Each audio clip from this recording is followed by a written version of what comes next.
বর্ষা মৌসুম নয়, তারপরও ভাঙন অব্যাহত রয়েছে যমুনা নদীর। ভাঙনের মুখে রয়েছে শিক্ষা প্রতিষ্ঠান সহ শত শত বসতবাড়ি ও ব্রহ্মপুত্র নদী রক্ষার বাঁধ।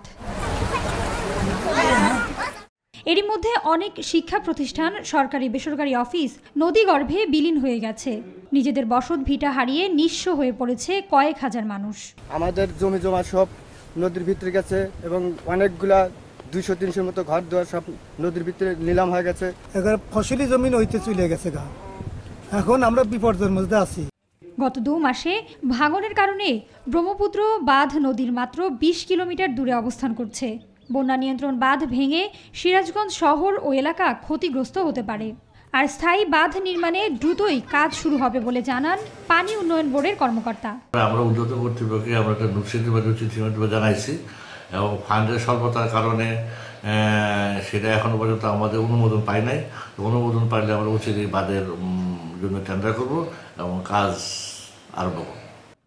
যমুনা নদীর ভাঙন রোধে সরকারের কাছে স্থায়ী বাঁধ নির্মাণের দাবি এলাকাবাসীর। Desk report, news 24।